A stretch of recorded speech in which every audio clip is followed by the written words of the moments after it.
ನಿಮಗೆ ಮಟನ್ ಅಂದರೆ ಇಷ್ಟ ಆಗತ್ತೆ ಅಂದರೆ ಈ ರೆಸಿಪಿನ ಮಿಸ್ ಮಾಡೋಕ್ಕೆ ಹೋಗಬೇಡಿ. ಇವತ್ತೇ ಟ್ರೈ ಮಾಡಿ. ಈ ಮಟನ್ ಪಲಾವ್ನ ಒಂದ್ಸಲ ನೀವೇನಾದರೂ ಟೇಸ್ಟ್ ಮಾಡಿದ್ರೆ ಖಂಡಿತ ಮತ್ತೆ ಮತ್ತೆ ಇದೇ ರೀತಿನೇ ಮಾಡ್ಕೊಳ್ತೀರಾ. ಅಷ್ಟು ಚೆನ್ನಾಗಿರುತ್ತೆ. ಸಖತ್ ಫ್ಲೇವರ್ಫುಲ್ ಆ್ಯಂಡ್ ಟೇಸ್ಟಿ ಆಗಿರುವಂಥ ಒಂದು ಸಿಂಪಲ್ ಮಟನ್ ಪಲಾವ್ ಮಾಡೋದನ್ನು ನೋಡೋಣವಾ?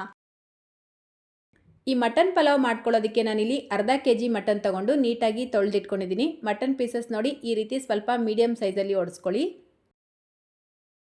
ನೆಕ್ಸ್ಟ್ ಈಗ ಅಕ್ಕಿ ನೆನೆಸಿಟ್ಕೊಳ್ಬೇಕು. ನಾನಿಲ್ಲಿ 3 ಕಪ್ ಬುಲೆಟ್ ರೈಸ್ನ ತೊಗೊಂಡಿದ್ದೀನಿ. ನೀವು ಬೇಕಿದ್ರೆ ಬಾಸುಮತಿ ಅಕ್ಕಿ ಕೂಡ ಉಪಯೋಗಿಸ್ಕೊಳ್ಬೋದು. ಅಕ್ಕಿನ ನೀಟಾಗಿ ತೊಳ್ಕೊಂಡು 15 ನಿಮಿಷ ಮುಂಚೆ ನೆನೆಸಿಟ್ಕೊಳ್ಬೇಕು. ಈಗ ಒಂದು ಮಸಾಲೆ ಪೌಡರ್ ರೆಡಿ ಮಾಡ್ಕೊಳ್ಳೋದಕ್ಕೆ ನಾನಿಲ್ಲಿ ಅರ್ಧ ಟೇಬಲ್ ಸ್ಪೂನ್ ಕಾಳು ಮೆಣಸು, ಅರ್ಧ ಟೇಬಲ್ ಸ್ಪೂನ್ ಜೀರಿಗೆ, ಒಂದು ಚಿಕ್ಕ ಸ್ಟೋನುವ, 2 ಏಲಕ್ಕಿ, 4 ರಿಂದ 5 ಲವಂಗ, 2 ಪೀಸ್ ಚಕ್ಕೆ, 1 ಬಿರಿಯಾನಿ ಎಲೆ, 1/4 ಟೀ ಸ್ಪೂನ್ ಸೋಂಫ್ ಕಾಳು, 1 ಟೇಬಲ್ ಸ್ಪೂನ್ ಧನಿಯಾ ಕಾಳು, ಅರ್ಧ ಟೇಬಲ್ ಸ್ಪೂನ್ ಗಸಗಸೆನ ಸೇರಿಸ್ಕೊಂಡು ಜಸ್ಟ್ ಇದನ್ನು ಲೈಟಾಗಿ ಬಿಸಿ ಮಾಡಿಬಿಟ್ಟು ಈ ರೀತಿ ಪುಡಿ ಮಾಡಿ ತೆಗೆದಿಟ್ಕೊಳ್ಳಿ. ಈಗ ಒಂದು ಬ್ಲೆಂಡರ್ ಜಾರ್ಗೆ 1 ಹಿಡಿ ಕೊತ್ತಂಬರಿ ಸೊಪ್ಪು, 8 ರಿಂದ 9 ಮೆಣಸಿನ್ಕಾಯಿನ ಸೇರಿಸ್ಕೊಂಡಿದ್ದೀನಿ. ನಿಮ್ಮ ಖಾರಕ್ಕೆ ತಕ್ಕಂತೆ ಮೆಣಸಿನ್ಕಾಯಿ ಕಡಿಮೆ ಅಥವಾ ಜಾಸ್ತಿ ಸೇರಿಸ್ಕೊಳ್ಳಿ.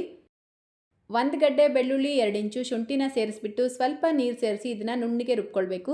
ನೋಡಿ ಈ ರೀತಿ ಪೇಸ್ಟ್ ಮಾಡಿ ತೆಗೆದಿಟ್ಕೊಳ್ಳಿ.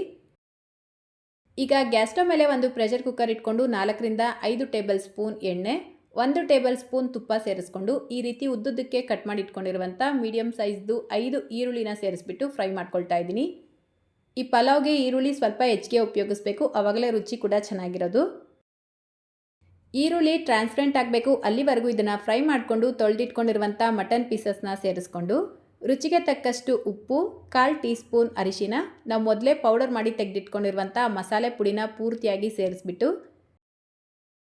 ಈ ಮಟನ್ ಪೀಸಸ್ನ ಒಂದು 4 ರಿಂದ 5 ನಿಮಿಷ ಮೀಡಿಯಂ ಫ್ಲೇಮಲ್ಲೇ ಚೆನ್ನಾಗಿ ಮಿಕ್ಸ್ ಮಾಡ್ಕೊಳ್ತಾ ಫ್ರೈ ಮಾಡ್ಕೊಳ್ಬೇಕು. ಮಟನ್ ಪೀಸಸ್ನ ಈ ರೀತಿ ಮೊದಲೇ ಚೆನ್ನಾಗಿ ಫ್ರೈ ಮಾಡ್ಕೊಳ್ಳೋದ್ರಿಂದ ಇದಕ್ಕೆ ಉಪ್ಪು ಖಾರ ಎಲ್ಲ ಚೆನ್ನಾಗಿ ಹಿಡಿಯುತ್ತೆ, ಮಟನ್ ಕೂಡ ಸಾಫ್ಟ್ ಆಗುತ್ತೆ. ಈ ರೀತಿ ಚೆನ್ನಾಗಿ ಫ್ರೈ ಮಾಡಿಕೊಂಡು ಈಗ ಇದಕ್ಕೆ ರುಬ್ಬಿಟ್ಕೊಂಡಿರುವಂಥ ಮಸಾಲೆ ಪೇಸ್ಟು, ಮೀಡಿಯಮ್ ಸೈಜ್ದು 2 ಟೊಮೆಟೊನ ಸೇರಿಸ್ಕೊಂಡು ಟೊಮೆಟೊ ಸಾಫ್ಟ್ ಆಗೋವರೆಗೂ ಮಿಕ್ಸ್ ಮಾಡ್ಕೊಳ್ತಾ ಫ್ರೈ ಮಾಡ್ಕೊಳ್ಳಿ. ಒಂದು 3-4 ನಿಮಿಷಕ್ಕೆ ನಾವು ಸೇರಿಸ್ಕೊಂಡಿರುವಂಥ ಟೊಮೆಟೊ ಸಾಫ್ಟ್ ಆಗಿರುತ್ತೆ. ಇದರ ಜೊತೆಗೇ 3 ಟೇಬಲ್ ಸ್ಪೂನ್ ಮೊಸರು ಸೇರಿಸ್ಕೊಂಡು ಚೆನ್ನಾಗಿ ಮಿಕ್ಸ್ ಮಾಡ್ಕೊಳ್ಳಿ. ಈಗ ಇದಕ್ಕೆ ನೀರು ಸೇರಿಸ್ಕೊಳ್ತಾ ಇದ್ದೀನಿ. ಯಾವ ಕಪ್ಪಲ್ಲಿ ಅಕ್ಕಿ ಅಳತೆ ಮಾಡ್ಕೊಂಡಿದ್ರೋ ಅದೇ ಕಪ್ಪಲ್ಲೇ 2 ಕಪ್ ನೀರು ಸೇರಿಸ್ಕೊಂಡು ಒಂದ್ಸಲ ಮಿಕ್ಸ್ ಮಾಡಿಕೊಂಡು ಲಿಡ್ನ ಕ್ಲೋಸ್ ಮಾಡಿ 5 ರಿಂದ 6 ವಿಷಲ್ ಕೂಗಿಸ್ಕೊಳ್ಬೇಕು. ನೋಡಿ ನಾನಿಲ್ಲಿ ಕರೆಕ್ಟಾಗಿ 6 ವಿಷಲ್ ಕೂಗಿಸ್ಕೊಂಡು ಪ್ರೆಷರ್ ರಿಲೀಸ್ ಆಗಿದ ತಕ್ಷಣ ಲಿಡ್ ಓಪನ್ ಮಾಡ್ಕೊಳ್ತಾ ಇದ್ದೀನಿ. ಈಗ ಒಂದು ಮಟನ್ ಪೀಸ್ನ ತೆಗೆದು ಚೆಕ್ ಮಾಡ್ಕೊಳ್ಳಿ. ಈ ರೀತಿ ಸಾಫ್ಟಾಗಿ ಬೆಂದಿರಬೇಕು. ಈಗ ಮತ್ತೆ ಗ್ಯಾಸ್ ಸ್ಟವ್ನ ಆನ್ ಮಾಡಿಕೊಂಡು ನೀರು ಸೇರಿಸ್ಕೊಳ್ತಾ ಇದ್ದೀನಿ. ಯಾವ ಕಪ್ಪಲ್ಲಿ ಅಕ್ಕಿ ಅಳತೆ ಮಾಡ್ಕೊಂಡಿದ್ರೋ ಸೇಮ್ ಅದೇ ಕಪ್ಪಲ್ಲೇ 3.5 ಕಪ್ ನೀರು ಸೇರಿಸ್ಕೊಳ್ಬೇಕು. ಅಂದರೆ ಟೋಟಲ್ ಆಗಿ ನಾನಿಲ್ಲಿ 5.5 ಕಪ್ ನೀರು ಸೇರಿಸ್ಕೊಂಡಿರೋದು.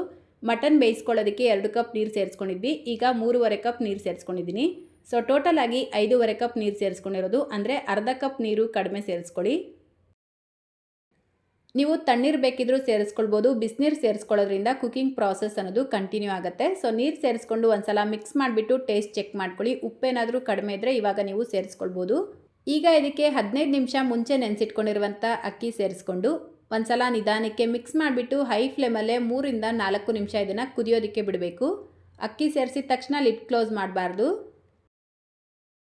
ನೋಡಿ ಕರೆಕ್ಟಾಗಿ ನಾನಿಲ್ಲಿ 3-4 ನಿಮಿಷ ಇದನ್ನು ಚೆನ್ನಾಗಿ ಕುದಿಯೋದಕ್ಕೆ ಬಿಟ್ಟಿದ್ದೆ. ನೀವು ನೋಡ್ಬೋದು ನೀರಿನ ಪ್ರಮಾಣ ಕಡಿಮೆ ಆಗಿ ಅಕ್ಕಿ ಮೇಲೆ ಬಂದಿರುತ್ತೆ. ಈ ರೀತಿ ಮೇಲೆ ಬಂದಿದ ತಕ್ಷಣ ಮತ್ತೆ ಒಂದ್ಸಲ ಮಿಕ್ಸ್ ಮಾಡಿಬಿಟ್ಟು ಸ್ವಲ್ಪ ಪುದೀನ ಎಲೆಗಳನ್ನ ಸೇರಿಸ್ಕೊಂಡು ಲಿಡ್ನ ಕ್ಲೋಸ್ ಮಾಡಿ ಹೈ ಫ್ಲೇಮಲ್ಲೇ 1 ವಿಷಲ್ ಕೂಗಿಸ್ಕೊಳ್ಬೇಕು. ಕರೆಕ್ಟಾಗಿ 1 ವಿಷಲ್ ಕೂಗಿಸ್ಕೊಂಡು ಸ್ವಲ್ಪ ಹೊತ್ತು ಕುಕ್ಕರ್ ತಣ್ಣಗಾಗೋದಕ್ಕೆ ಬಿಟ್ಟು ಪ್ರೆಷರ್ ರಿಲೀಸ್ ಮಾಡಿಬಿಟ್ಟು ಲಿಡ್ ಓಪನ್ ಮಾಡ್ಕೊಳ್ಳಿ. ಆವಾಗ ನೀವು ಮಾಡುವಂಥ ಅನ್ನ ಉದ್ರುದ್ರಾಗಿರುತ್ತೆ. ಅಷ್ಟೇ, ಈಗ ಘಮ ಘಮ ಅಂತ ರುಚಿಯಾಗಿರುವಂಥ ಮಟನ್ ಪಲಾವ್ ರೆಡಿಯಾಗಿದೆ. ತುಂಬ ಬಿಸಿ ಇರಬೇಕಾದ್ರೇ ಇದನ್ನು ಜಾಸ್ತಿ ಮಿಕ್ಸ್ ಮಾಡೋಕ್ಕೆ ಹೋಗಬೇಡಿ. ಆ ರೀತಿ ಮಾಡಿದ್ರೆ ಅನ್ನ ಮುದ್ದೆ ಆಗಿಬಿಡತ್ತೆ. ಸ್ವಲ್ಪ ತಣ್ಣಗಾದ್ಮೇಲೆ ನಿಧಾನಕ್ಕೆ ಮಿಕ್ಸ್ ಮಾಡಿಕೊಂಡು ಸರ್ವ್ ಮಾಡ್ಕೊಳ್ಳಿ. ರೈಸ್ ಉದ್ರುದ್ರಾಗೂ ಇರುತ್ತೆ, ಟೇಸ್ಟಿಯಾಗೂ ಇರುತ್ತೆ.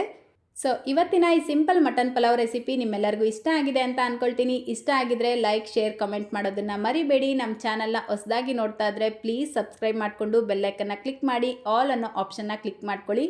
ಫೇಸ್ಬುಕ್ಕಲ್ಲಿ ನೋಡ್ತಾ ಇದ್ದರೆ ಫಾಲೋ ಮಾಡಿ ಅಂತ ಹೇಳ್ತಾ ಇದೇ ರೀತಿ ಮತ್ತೊಂದು ರೆಸಿಪಿಯೊಂದಿಗೆ ಸಿಗೋಣ. Thank you.